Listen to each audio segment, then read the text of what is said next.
Hello, everyone. Welcome to Everything Arsenal. And this is the latest transfer news. We are live. We're going to take like 30 minutes to get through what has happened today. The latest on the Benjamin Sesko, the latest on Zinchenko's potential move to Bayern Munich, and also Kiwior. Could he be also leaving as well? Let me know how you guys are doing in the comment section. And without wasting any time at all, let's get straight into the news. Leave a like button as always. And this is the latest on Benjamin Sesko that has come out like an hour ago from Ghana blog. Benjamin Sesko is Arsenal's point of focus. Arsenal are Benjamin Sesko's preference. Manchester United have looked at him closely. Manchester United have looked at him closely. So yeah, basically saying Benjamin Sesko is Arsenal's priority of focus, and Arsenal are Benjamin Sesko's preference. So we've already been told a lot of times that Benjamin Sesko prefers to join Arsenal. I know people have said they've seen that Chelsea are interested in him and Man United are interested in him. Yeah, obviously good players, people are going to be interested in him. But these days, ever since the last couple of transfer windows, I know when Arsenal wants a player, I don't really care whichever team that wants him. If you really want a player, we are going to get him. So he's focused on joining Arsenal. Arsenal are focused on getting him. So I'd not be surprised if this deal goes through very, very soon.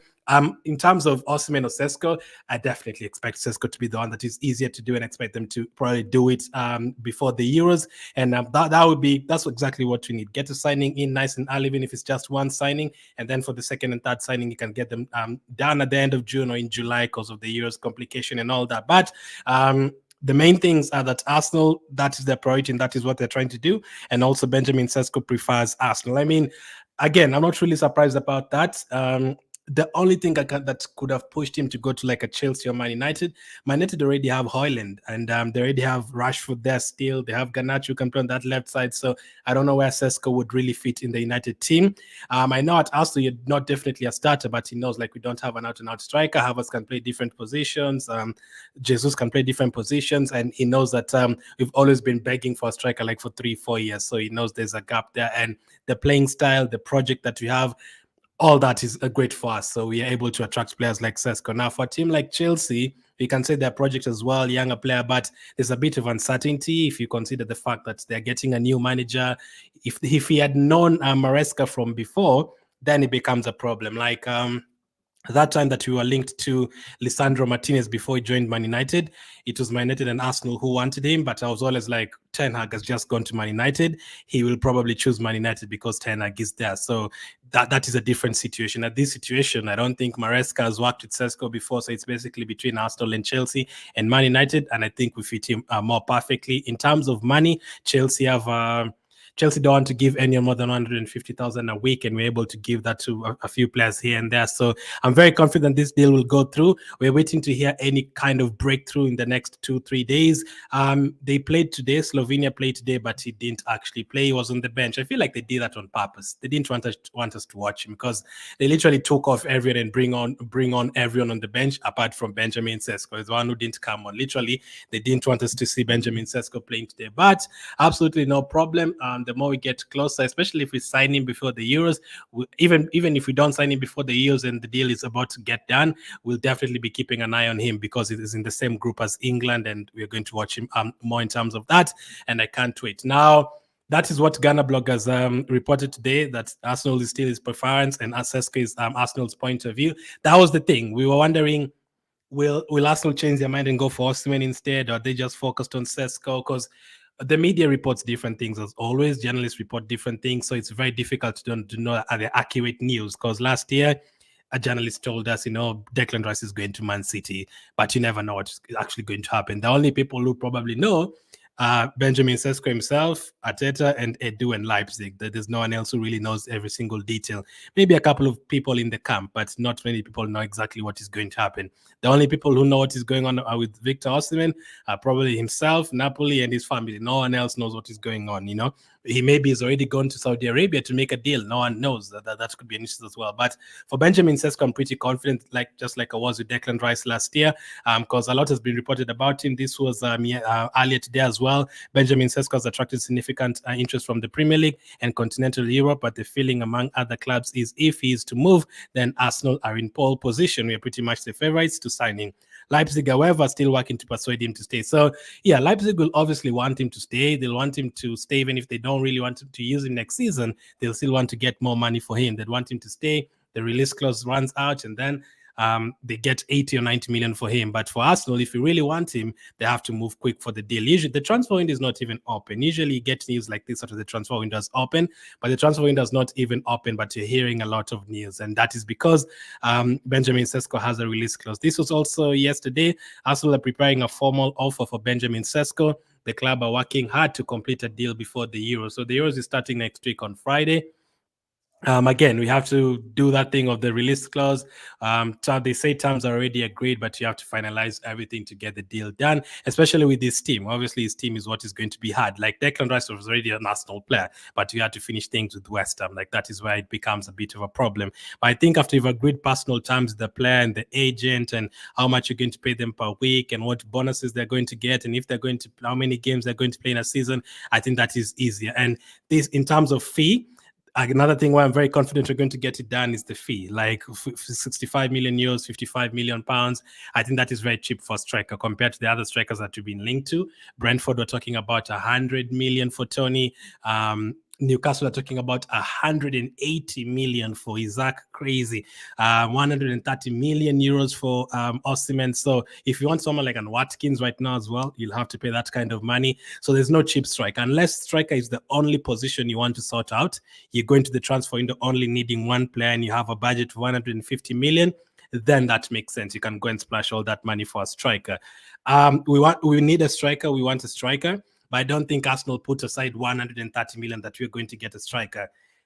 You'll need to convince me because we are not desperate. We still scored 90 goals last season. 100% we need a striker. We need to keep on improving the team. But other teams cannot look at Arsenal right now and say, Arsenal are desperate for a striker. This team is really struggling to score goals. No, we are not in that situation. 2 years ago, when we wanted the likes of Vlahovic and those players, we were desperate for a striker. I want us to get a striker 100%, whoever comes in, Sesko, Osimhen. But other teams, we cannot make other teams believe that we are desperate for a striker, which I don't think we are. We still scored 90 goals last season. We are banging 5-6 goals. So I don't think Arsenal, in terms of we're doing it, they placed on the side and said, okay, we are going to put 140 million on the side. We're going to buy a striker, because if you don't buy a striker, we are finished. You're going to finish 6th or 7th on the table. I don't think that is the case. So I think they want to balance it out. They want to spend a few on the striker, a few on the winger, a few on the defender, and a few on the midfielder to balance it out. So Sesko makes sense. I think that one would be easier to do. Sorry, and I think we're actually going to do it. So let's see how that one is going to go. He didn't play today in the game for Slovenia, but you're probably going to see him playing very, very soon. As I've always showed you guys, his stats this year were really good. He scored in basically every single game. His returns were really good. He didn't only score against small teams. He scored against Bayern. He scored against Dortmund. He scored against Frankfurt, against Stuttgart. He scored against some really good teams. So he's definitely a player who can... who knows where the goal is. My main thing for wanting a striker is two things. I need us to keep on improving the team to compete with Man City. And I look at Saliba, I'm like, we can't really buy anyone to compete with Saliba right now and take his position. So that is out. I don't see anyone replacing Odegaard. I can't see anyone replacing Saka in the starting lineup. So the only 2-3 positions I look at, I'm like, okay, maybe we can get a different player to compete or to maybe even to start. And then you have that other player as a backup. Maybe you can argue left back. Most of you want a left back. We still have Timber, Zinchenko, and Tomiyasu in the team, but a couple of them could end up leaving. Who knows? Even Kiwior could end up leaving. We'll talk about him in this video as well. So those positions, we can't really, those others that I've talked about, we can't really improve apart from left back and maybe a striker, because we've never really tried it. If you keep on getting 1 point behind Man City, 2 points behind Man City, you have to try something different. And the only thing we've not really tried is to get an out-and-out striker to try and score more goals. Let's get 100+ goals. Let's get one chance in the game, and then that striker puts it in. We need to try something different. So that is the main reason. And as well as just covering Man City pretty much. We need to keep on closing that gap against Man City. We've never really tried having a striker. Let's try and do that. Those are my reasons, not really because Arsenal are struggling to score goals. We are not struggling to score goals. So that's why they didn't probably put 130 million on the side. My priority is still to get a midfielder, because if Partey gets injured again, I don't want that to happen. We have more Champions League games. We need to start the season strong. Because, yes, we might argue Aston Villa is the game that cost us, but maybe it was the time you were drawing with Tottenham and Fulham at the beginning of the campaign. The season Liverpool won the league ahead of Man City. Out of the first 20 games, they won, I think, 19 of them. So that is what you need to do to beat Man City. You basically have to win from the first game of the season. Maybe around October you draw a game and then you keep on winning, and then maybe December you lose one and then you keep on winning. You can only afford to maybe lose two games next season and maybe 4 draws or something to beat Man City to the title. So we need to try players like Sesko or Osimhen, whoever they're going to go for. But it looks like they're trying to finalize the Sesko deal, as Ghana bloggers reported today, and Sesko wants to join us. So that is all that matters. I'll come to your comments. Let me go to the second part of this live show, and that is on Alexander Zinchenko. Now, I've put a poll in the chat on YouTube if you're watching on YouTube. I know I'm probably in the minority of this. I want Zinchenko to stay, but I'm pretty sure the 121 of you watching right now on Facebook and YouTube, probably at least 110 of you want Zinchenko to leave. So it would take a long time for me to convince you that I need Zinchenko to stay. But this is the latest news in terms of Zinchenko. Bayern Munich are watching developments on Arsenal defender Alexander Zinchenko, according to John Cross of the Mirror. Now, for Zinchenko, I don't think he was meant to play against Liverpool away or Man City away. We all know we can't play him against Salah or play him against Ford, and he's going to be absolutely screwed. We already know that. But the thing is that Tomiyasu got injured, Timber got injured. We couldn't really have done anything. We already know he's not the best of defenders. Yes, you can play him against Luton at home, Sheffield at home, Burnley at home, and he'll absolutely excite. Even there's some games, I think, against Brighton at home and Wolves at home, he was really good. He was playing some 1-2s with Martinelli and Jesus and got a couple of assists. The goal he scored against Burnley. The qualities in terms of going forward, they're there. Every time I watch Zinchenko, even for Ukraine, I'm like, the passes in between the lines when he's playing in midfield, those ones are there. But concentration levels in terms of defending, they're quite bad. It doesn't really have that concentration in terms of physicality as well, because Arteta has said that he wants Arsenal to dominate teams and to bully teams. So I can't really see someone like a Zinchenko bullying Salah. So he wants players like Timber there, Saliba, Gabriel, like bullies. But in terms of technical, Arteta still loves players like Jesus and players like Odegaard, some technical ability here and there. Zinchenko has it in terms of passing and creating and all that, but defending, no. So in terms of defending, he can never go to a team like an Everton who are going to defend 90% of the times. They're going to suffer. He has to go to a team that keeps the ball a lot and don't really give away too many chances. And that is Arsenal. Or in that case, Bayern Munich as well. Bayern Munich is probably a team that is going to dominate a lot of games. They had a bad season, but I would expect them to be back at their best next season. Now, I know most of you don't want to sell Zinchenko. Let me check what of the votes are. 50% so far have said sell. I'm not surprised. 32% have said keep him, but use him in midfield. 14% keep him as a backup left back, and only 5% say keep and start him. So if you're watching on Facebook, let me know, what did you do with Zinchenko?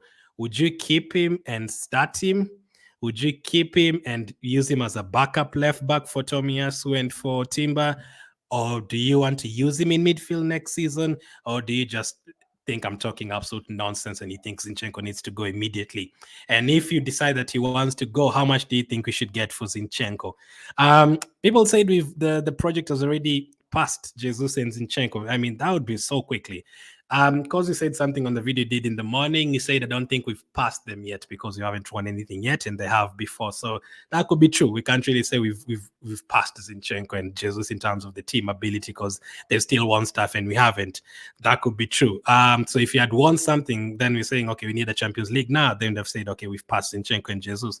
I also don't want to break up the team that quickly. I don't want, like, within the space of 12 months before us winning something, Jacques has gone, Partey has gone, Jesus has gone, Zinchenko has gone, El Neni has gone, Ramsdale has gone, and like 10 other players have gone already. No, I want most of the team, like 80% of the team, to stay, so that we can try and do something with that team, because we already know, like, these players, most of them are good enough. We've already seen.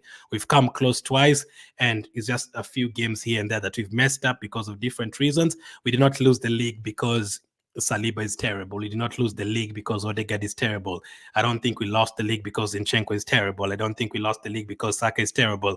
No, just a few mistakes here and there that cost us the league that we need to keep on improving. Add a couple of players, improve on a couple of positions, and keep going. For me, if you need to improve on a position, I'd have that other player as a backup, if that is what has to happen. But the way things are going, the way we're being linked to a left-footed, left-sided defender, and Timber is back, and Tomiyasu signed a new contract, everything is pointing out to Zinchenko going. I've already started to live with that. I feel like, yeah, a lot of fans don't want him and it feels like you're trying to replace him. I'm already ready for him to. I'd not be surprised if he goes. I want him to stay. I want all 7 of our defenders to stay because they want us to focus on the midfield and the striker and the winger. Let's get 3 players in those positions. That is what I want us to focus on. Because I feel like if you start selling Tomias and start selling Zinchenko, you have to look for defenders again, to put some budgets aside. I don't think we need to do that. Our defense is still so good. We kept, I think, 18 clean sheets last season, and that could have been like 20, 25 clean sheets. If you consider how we conceded the goals, like against Nottingham Forest, a mistake in the last minute, they score against us. That was a definite clean sheet. Against Wolves, last minute mistake, we consider goal, could have been a clean sheet. And there's so many other games for different reasons. Ramsdale and Saka have made a mistake. Zinchenko's made a mistake. Saliba made a mistake. Gabriel scored an own goal against Liverpool.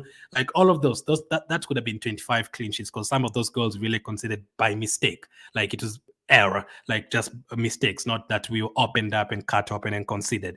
No. So for me, but for the defenders, I'm okay with. But I think it's. I would not be surprised if Zinchenko ended up leaving. But let me know how much you want for Zinchenko if you want him to be sold, because I know most of you probably want him sold. But not me. For me, I don't want any defender to go on to keep all of them, even if it's Cedric. But Cedric is gone anyway. Good luck to Cedric and Eleni, by the way. Eleni is the nicest person, by the way. One of the nicest people. The qualities maybe you are not there in terms of top level, but Eleni is one of the nicest people to be at Arsenal. Lastly, before I come to the comments, Kiwior. Kiwior is another one who might end up leaving. The reports from yesterday were Milan has made signing Jakub Kiwior its priority for this summer. Now, for Zinchenko, I would say I'm kind of like 85% I want him to stay because I know he's not the best defender, but I know his other qualities. Now, for Kiwior, I'm 100% he needs to stay. I would not sell Kiwior at all. I don't see the reason of selling him. Now, the only reason why they would want to sell him is if, he's coming for like 15 million or 12, I don't remember, around that 15. And then since he became an Arsenal player, it's actually improved. I think most of you would agree. Since Kiwior came to Arsenal, he's improved his game by a lot of different aspects. So maybe if you sell him right now for 25 to 30 million, we've made a profit. We don't usually make profits as Arsenal. Every single player comes to Arsenal and they leave for free. Aubameyang, Ozil, Sanchez, and so many others. We never make profits in terms of our players. That is why Chamberlain at 35 million is our biggest sale. And if you compare that to Chelsea and Hazard and Liverpool to continue, they've sold those players for 100 million. Now, for Jakub Kiwior, I don't see reason for selling him. This is a player who's happy to be on the bench, to come on, whether it's a centre back, to come on at left back. The time Holding didn't play well, and then when Saliba was out 2 seasons ago and he had to bring on someone, we brought in Kiwior left foot and he played on the right side of Gabriel. He did an incredible job as well. At left back these days, he's added to his attacking abilities as well. He got a couple of assists.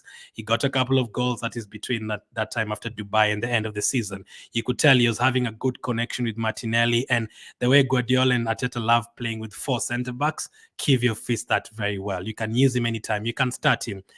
You see the way you can bring in a player.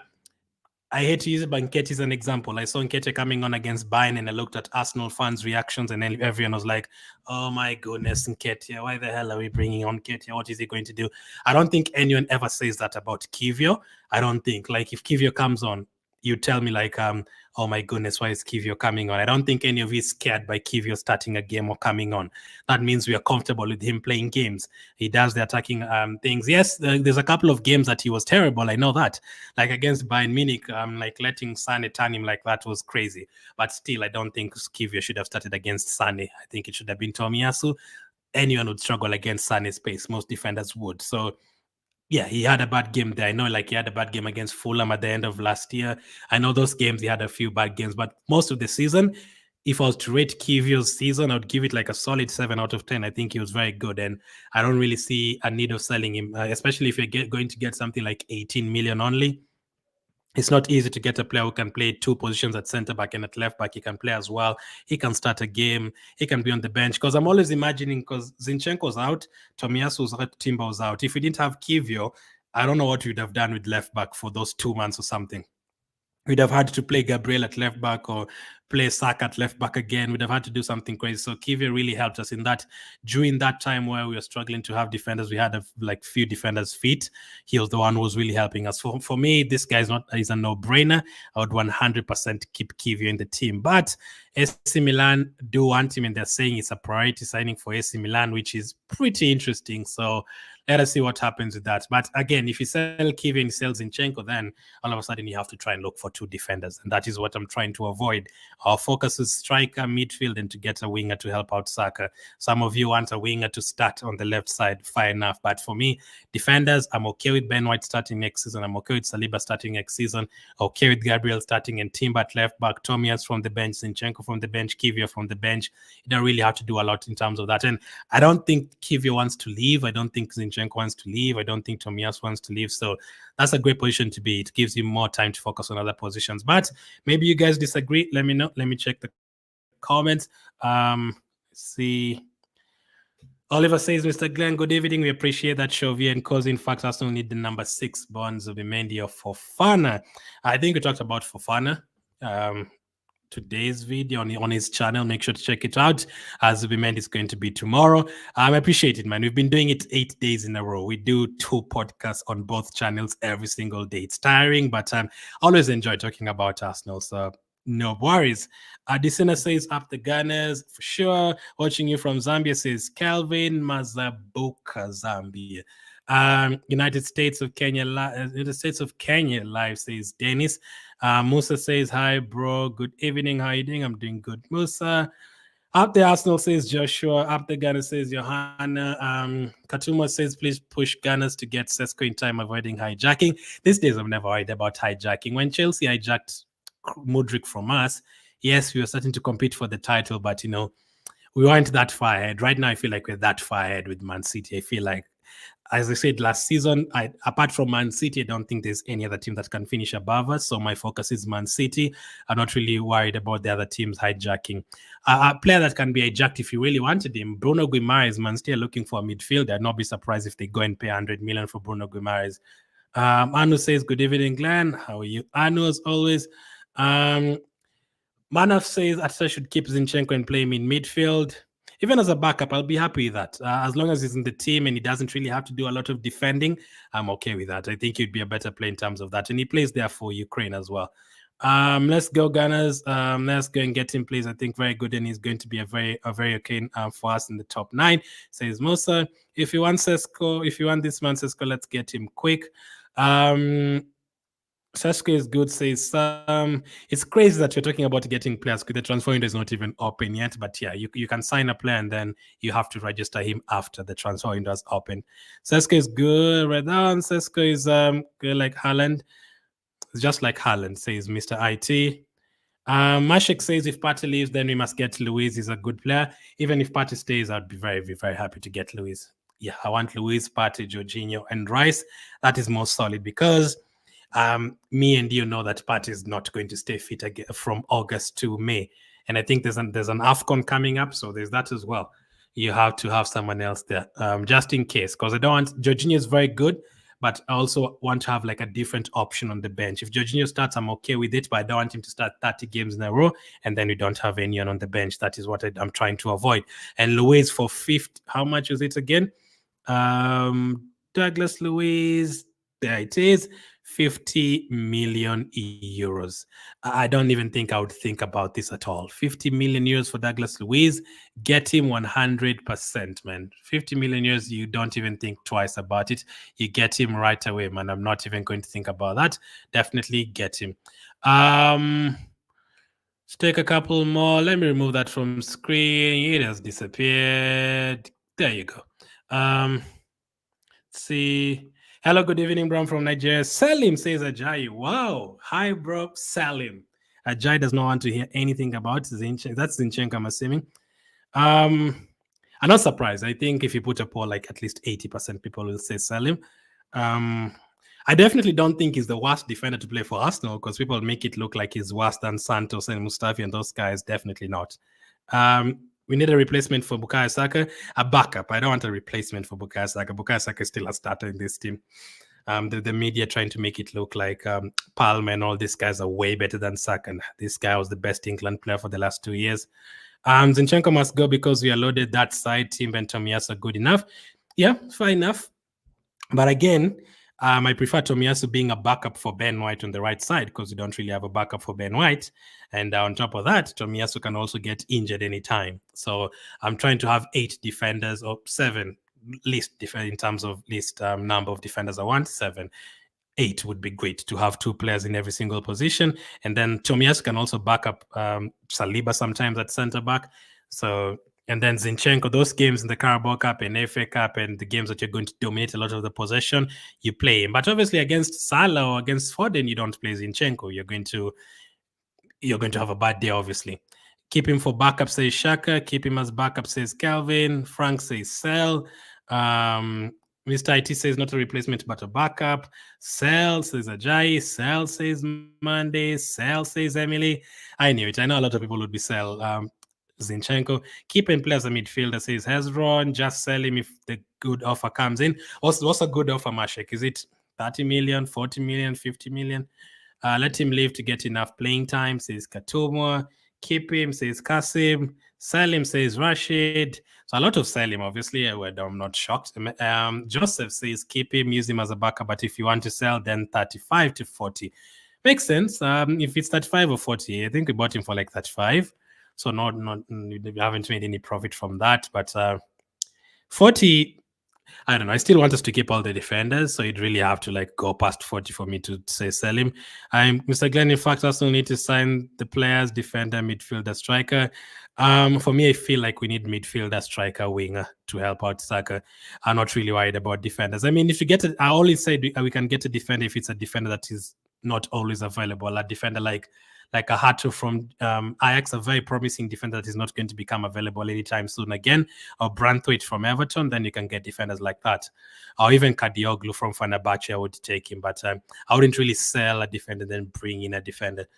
If we do that, Arteta loves defenders. He loves keeping clean sheets. So don't be surprised if Arteta goes and gets another 50 million defender and we just keep clean sheet after clean sheet next season. Maybe he wants that as well. If you're to keep Zinchenko, let him be used in the midfield, says Musa. Isaac Naisenye says, I think Arsenal would not like to sell Zinchenko, but for his attacking and passes option, but defending, his defensive abilities are very terrible, says Isaac. Sinclair says Sesko is better than Kai. Well, we hope so. For us, we just want everyone to be better than everyone that we're buying. But Kai is not bad, obviously. But I want an out-and-out striker because, again, my other explanation is if we win 3-0 and Havertz doesn't score, I don't think Havertz is sad about it. If we win a game 3-0 and Odegaard doesn't score, I don't think he's sad about it. If we win a game 3-0 and Saka gets an assist and he doesn't score, it's whatever. I didn't really have to score. So we don't really have someone who just wants to score. All our players are like, okay, I'm going to score today, I'm going to assist tomorrow. As long as we win, that's fine. All of them want to win games, but none of them wants to score 50 goals in a season, if you know what I mean. So if Sesko comes in or Osimhen comes in, all of them would want to score. Score every single game. Even if we win 5-0, they still want to score. They're not happy if they don't score one of those goals in the 5-0. So that is exactly what we need. And another thing is, you see this about Sesko scoring in how many games again? I talked about it in the previous video and I covered Osimhen and Sesko. If I can get it. Yeah. You see the way Sesko scored against Stuttgart, Union, Augsburg, Bayern, 4 games in a row, 2 assists in a row, and then at the end he scored 7 games in a row. I don't think we have an Arsenal player who can do that. Trossard scored. I don't remember what's the longest he scored, but I don't think you can see Jesus scoring 8 games in a row or Havertz scoring 8 games in a row or Saka scoring 8 games in a row. It's very difficult. You'll need to really just want to play and score every single time. Maybe if he gets a chance in the box, he's not really going to pass. He's going to try and shoot. A striker just wants to score goals. That is what I want because we've not really had that since Aubameyang. And even Aubameyang the last couple of years, he was really playing as a winger. Let's keep Smith-Rowe, says Grandson. I want him to stay as well. I don't want to make it feel like I just want everyone to stay. No, we'll do a keep or sell later this week. there's still like 4 or 5 players I feel like it's time to go, but probably not Zinchenko or Smith Rowe. Chukwemeka says Zinchenko, Nketiah, Jesus, Fabi, and Nelson should go to raise funds for better players. I think Nketiah will go. Fabio Vieira will stay. From what you're hearing, Atita wants him to stay. Nelson will probably go. Zinchenko, I don't know, man. It looks likely like he will go. Jesus, I think he will end up staying. Selling, but we need backup. Arsenal should, that is Emily, Arsenal should only listen to offers around 45 to 50 million. I agree, Darlington, I agree. Zinchenko should stay, but he should be used in his natural position, which is midfield. He should be a competitor for Odegaard. I mean, that midfield area, like just in front of Rice, if Rice is playing and then you have Zinchenko and Odegaard in front of him for one game, not for he plays Zinchenko 10 games in midfield in a row. No, just use him sometimes, just rotate a lot. The way Man City do it, Ake plays today, tomorrow is not playing, Kovacic plays today, tomorrow is not playing. If you can rotate the team and keep everyone fit, that would be great. We need someone like Rashford who will be carrying back for Saka, and Saka can give him some few minutes whenever he feels. Says always. So Rashford plays on the left side first of all. So that's a problem. I really want a player who's perfect at on the right wing. I've seen you've been linked to someone today. You're going to talk about in the later video. Players like Olise or players like that, players who are used to playing on the right side of the wing, that would be great. For Rashford, the thing with Rashford is just attitude. That's why I don't like players like Tony, attitude, and Paquet and players like that. I'm worried about it. The team that we've built right now, the team spirit is very good and stuff. So I don't want to have players who are going to come and ask for 500,000 a week. And, Mbappe would have been a great signing for Arsenal. You'd really have enjoyed that, but it would have disrupted the team so badly. Saka would have said, Mbappe, 300,000, 400,000 a week. Well, I also want that. Odegaard would probably have said, listen, I also want that. It just disrupted the team. So you have to also get players who are going to fit in the culture. And I think that's what Etsa looks for, not just any player. They say they look for 180 pages. They write 180 pages before signing a player.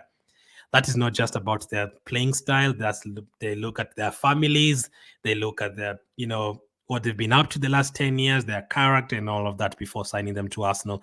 Because if you look at the players that we've signed, players like Declan Rice, they seem like the character is so good and everything. To me, Smith Rowe is a born talent aside injuries. He's far better than Vieira. And Zinchenko can be used in midfield, which he plays for country rather than left back. He has the experience, says Omar. So I appreciate you guys watching this live stream. It's not going to be as late as this. I just went out and came back late. I'm going to be trying to do it like 3 hours before this. So wherever you are right now, the time, I'm going to be starting this live stream at least 3 hours before this. So, and that is every day, probably Monday to Saturday. So, and that's what we'll be trying to do. Today's a late one, but I appreciate you guys watching. Catch up with you on the next one. Make sure to check out the other videos. I just did a video talking about Osimhen and Sesko's latest news. Check out that one out. Thank you for watching. Catch up with you on the next one.